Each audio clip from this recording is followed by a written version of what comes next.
This episode brought to you by Cafe Imports, Minneapolis-based importers of fine specialty green coffees. Independently owned and operated since 1993, Cafe Imports has been dedicated to decreasing its impact on the earth through renewable energy, carbon neutrality, and by supporting conservational efforts in places where quality coffee is grown and also where quality coffee is consumed. Where does your coffee come from? And by the National Parks of Lake Superior Foundation. As a nonprofit, we rely on support from listeners like you. If you like what you hear, please consider a donation. To learn more and make a gift, visit us at www.gosuperior.org.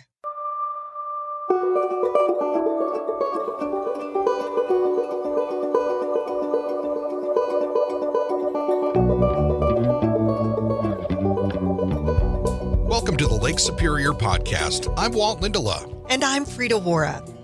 We are made stronger by story, and there's no better source than the continent's largest body of fresh water, Lake Superior. So join us as we highlight the 5 national parks that ring this greatest of the Great Lakes, meet the people, tour the places, and learn about the projects that make these parks and body of water so remarkable. This podcast made possible with the support of the National Parks of Lake Superior Foundation and Media Brew Communications. I'm Walt Lindala. And I'm Frida Waara. Welcome once again to the Lake Superior Podcast. Frida, today it's always fun to talk to folks that have some good interpretations and ideas about the Great Lakes, Lake Superior, and beyond. And you've kind of worked on setting this one up. Tell us a little bit about what's going to be happening. Well, you know, I love to be in the company of word masons, and especially when their topics are our Great Lakes and our water and our outdoors, and get in a canoe, get in a kayak, get out there and explore, maybe following a bird dog or whatever it might be. And there is no one better in the great state of Michigan to write about our lifestyle, our water lifestyle, and the beauty that we find around us in the Great Lakes than Jerry Dennis. Yeah, we welcome author from Traverse City, Michigan, Jerry Dennis, to the podcast. Good day and welcome. Thank you, Walt. Hi, Frida. Thank you for that nice introduction. Well, yeah, boy. I'm looking forward to this conversation. We like to establish our guests a little bit to our regular listeners. And can you tell us just a little bit about your path and how you became a writer, and were you ever looking at other things? How'd you get where you are today? Well, I think I wanted to be a writer from very early childhood. My mother tells me she would find me scribbling on pages in pretend cursive because I didn't know how to write cursive, and she'd ask what I was doing. I said I was writing a book, and I'd have a whole stack of these scribbled on pages. I was enchanted with books. I just fell in love with them as soon as I started being able to read, just the magic of those scratch marks on a page. And I think I started heading that way all along. When it became apparent to me my junior year of high school that I was probably never going to make it as a shortstop for the Detroit Tigers. So I had to make an adjustment at that point. But Jerry, to write about what you find is the material for your stories, that to me is just where it's the best, because truly we talk a lot about boots on the ground living, and that's you. It might not always be boots on the ground. It might also be waders, or it might be paddle dips, but that's where your stories seem to come from. The two great loves of my life, besides my family, of course, are books and the outdoors. And it took me a surprisingly long time to realize that I could combine the two. I went to college and studied fiction. I was studying world literature, which I loved, and I just couldn't believe what a scam that was to be able to take classes and just mainly just to read books and talk about them. And I thought I was going to be a fiction writer, and I am. I've always written short fiction, but a few years out of college, I realized, I can fold these together. I can write about the things that I love to do, and it's the best excuse ever for getting out. Where did you go to college? I went to Northern in Marquette. All right. Well, there you go. The problem with Marquette is that there are so many distractions. I spent so much time fishing, canoeing, camping, skiing, that I was having trouble keeping up with my schoolwork. And in those days, this was in the late 70s, there were very few jobs. I believe, if I'm remembering right, there was 25% unemployment in the UP. And I had a family. My wife and I got married before college and then had a baby in Marquette. Our first son was born there. And suddenly I needed to make a living as well as go to school. So we had to leave the UP temporarily, we thought temporarily. And I went off and finished, of all places, at the University of Louisville, which is a long story, but it was a place that interested me. And as it turned out, it was a great place. And I liked it there, but I didn't like that the water was brown. So I couldn't wait to get back to Michigan. Oh, yeah. There you go. And you're talking about that water again. And one of the reoccurring themes, can you ever find yourself writing when you're away from water?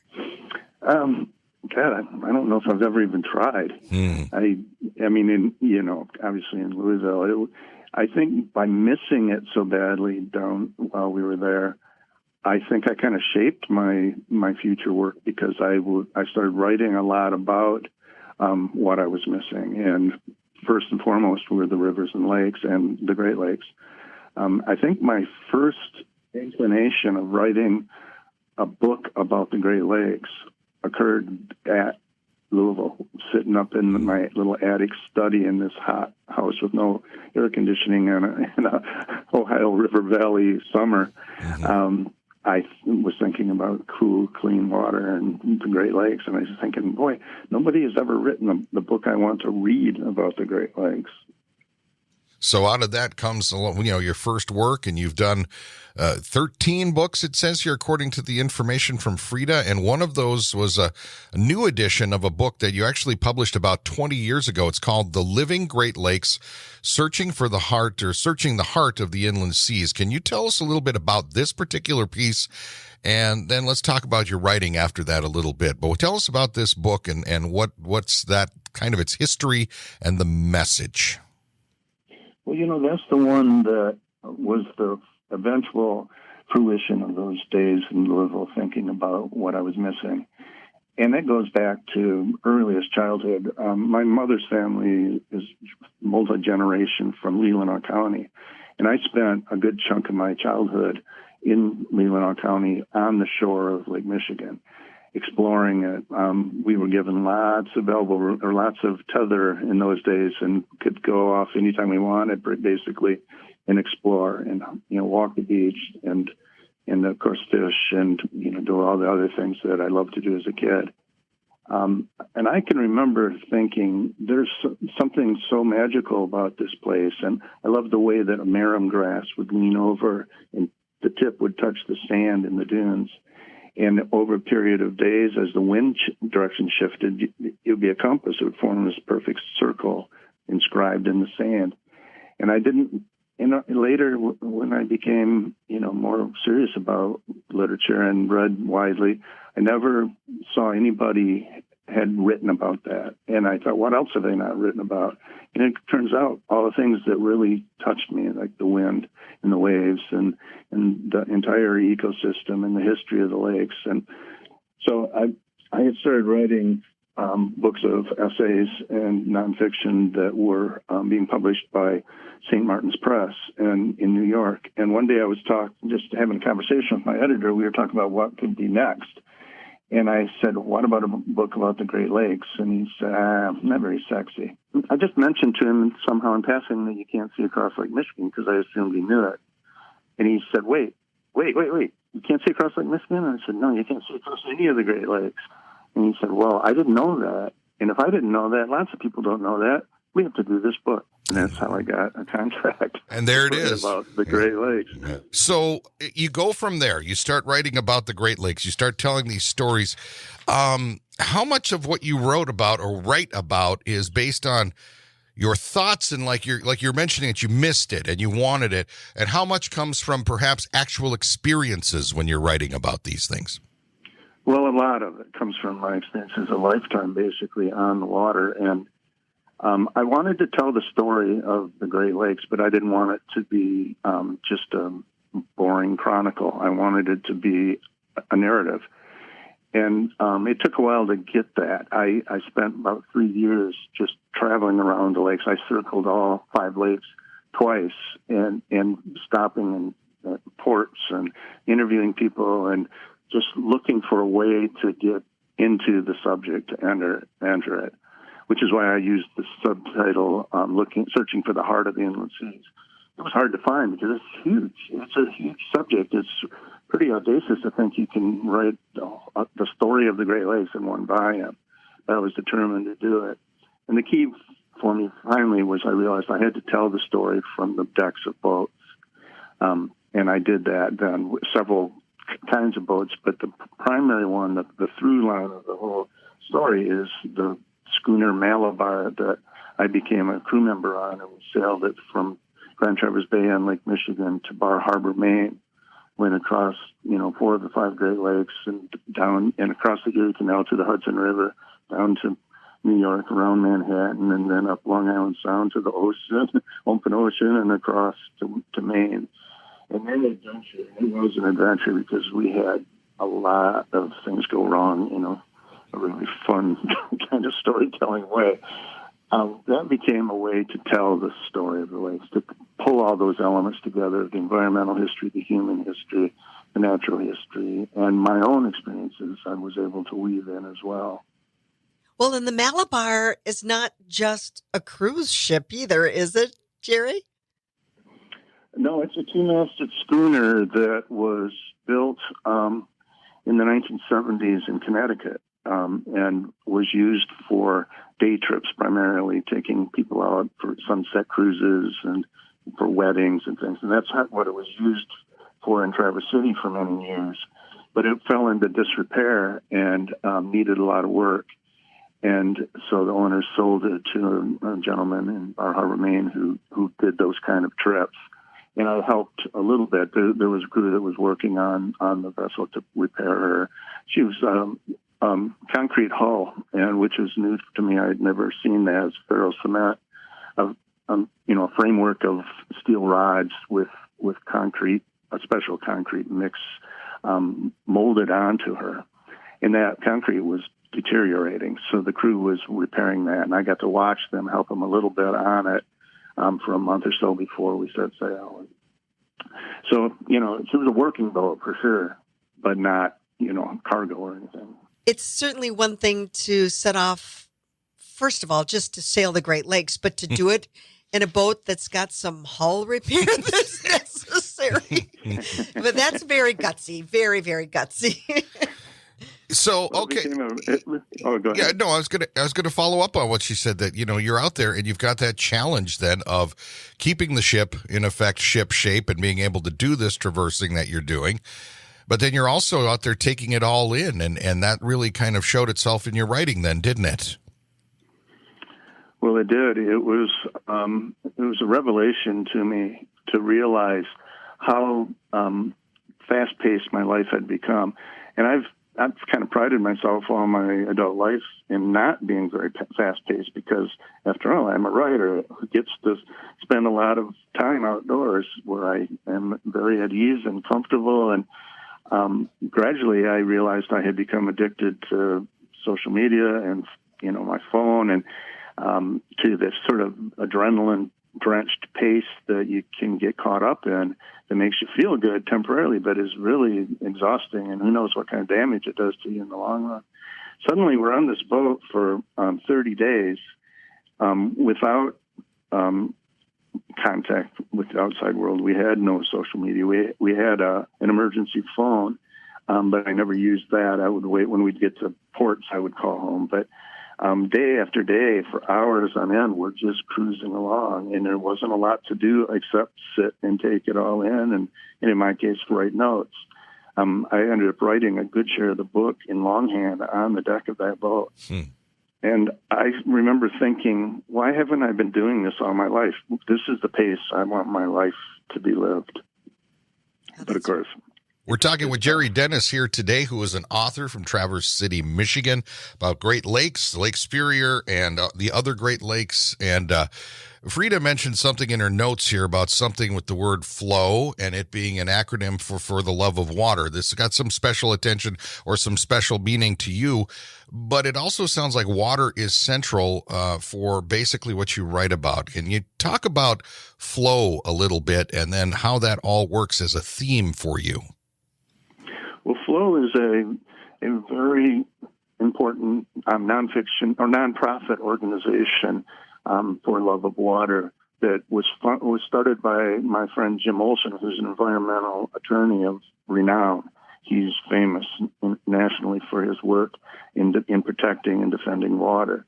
And he wanted this organization to tackle some of the issues that are so prominent in the Great Lakes about water use and the potential sale of water, and the Line 5 issue, which is so controversial in the Straits of Mackinac.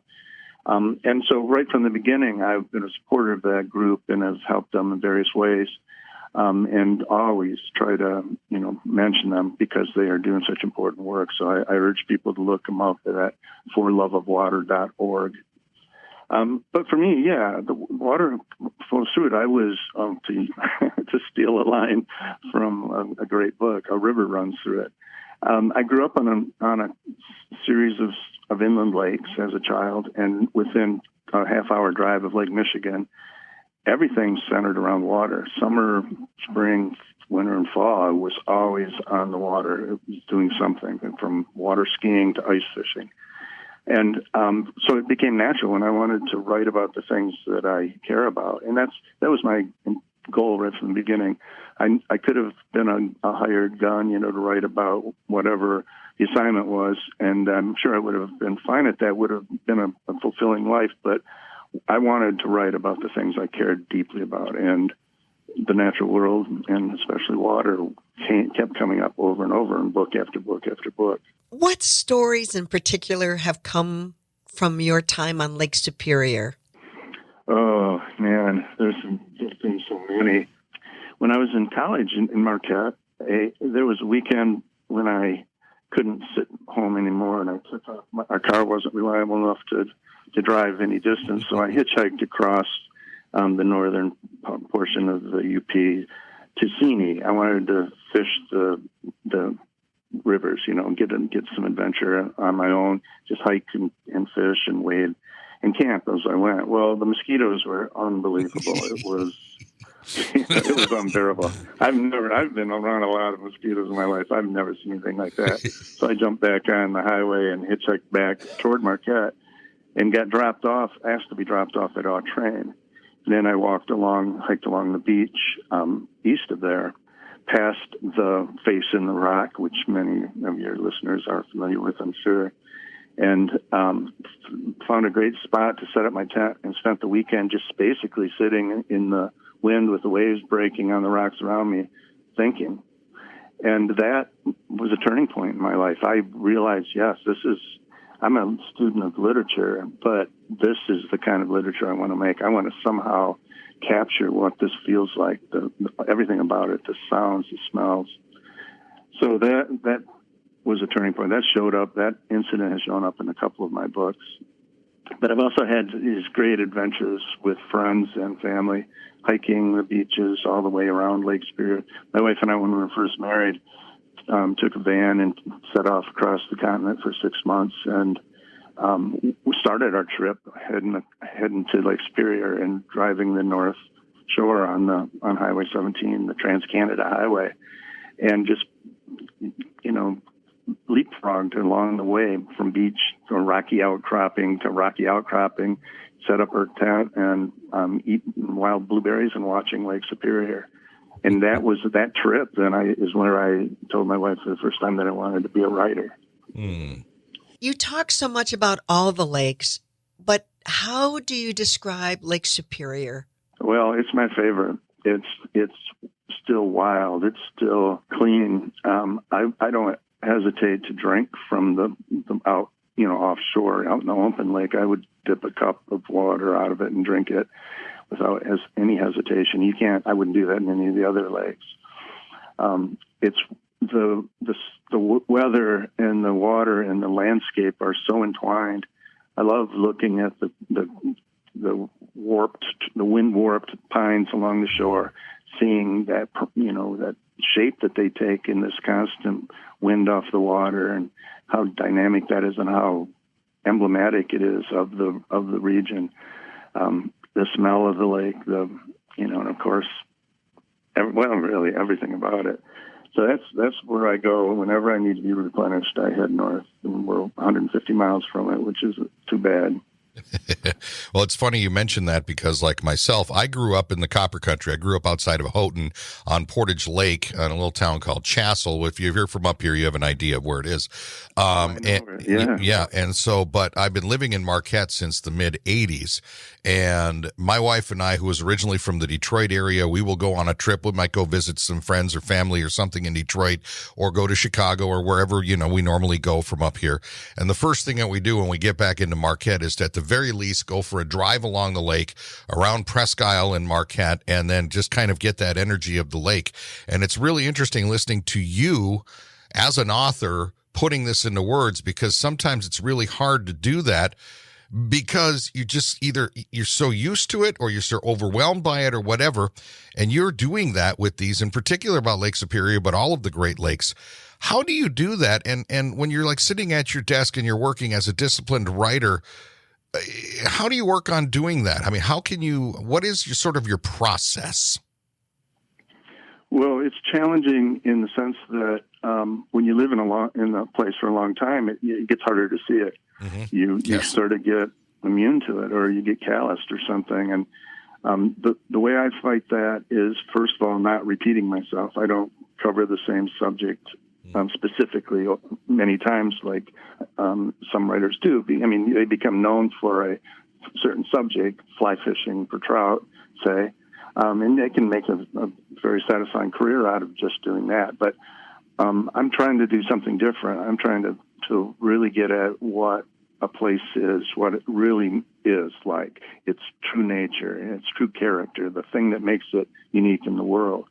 And the only way to do that is to come at it from all angles, in all seasons, in every mood, and work hard to see it as it is, to see it clearly, not see it the way I expect it to be or that I remember it being. But my goal is always to try to see the world through the eyes of a child.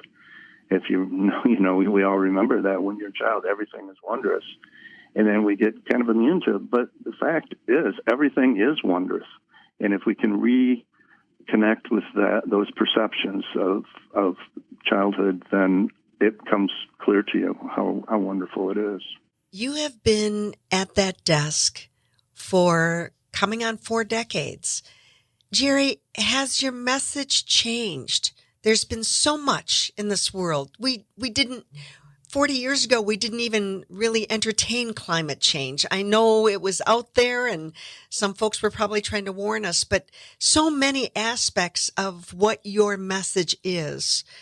How is that evolving? And how are you evolving with it, I guess? Well, that's a good question. I got some really good advice from the editor of an environmental magazine many years ago. When I was, pretty much starting out, I had been at it full time for just a couple of years, and that was at the very beginning of awareness about climate change. It was 1989, I believe, and the first couple of books had just come out, and people were just starting to think about this. But at that point, it was all still computer models. There wasn't a lot of hard data. But I could see that it was going to become increasingly important. And, of course, I was also concerned about water and air pollution. And I asked this editor, who I'd done a few stories for, I asked him if he thought I should tackle some journalism on these subjects and see what I could come up with. And he said that he thinks my role is different than that. He had a lot of really good Pulitzer Prize-winning journalists who could write powerfully about issues and clear, make them clear to readers and stuff. But this guy urged me to try to reach readers' hearts. And it sounds a little sappy maybe, but I knew immediately what he meant, because that was the kind of writing that I loved to read it myself from childhood on. Reading stories, essays, poems that connected with something deep inside and made my eyes a little wider and a little more open, and made me want to protect places. So that was my goal right from the beginning.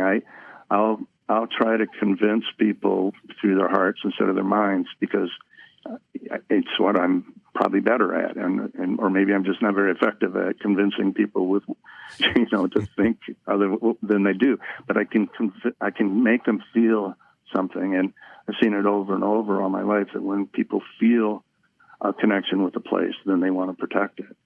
We're talking with Jerry Dennis here today on the podcast. He's an author out of Traverse City, Michigan, about the Great Lakes, about Lake Superior. And I guess the question is, what are you working on now, and how can people find out more about some of your other works and what you've written?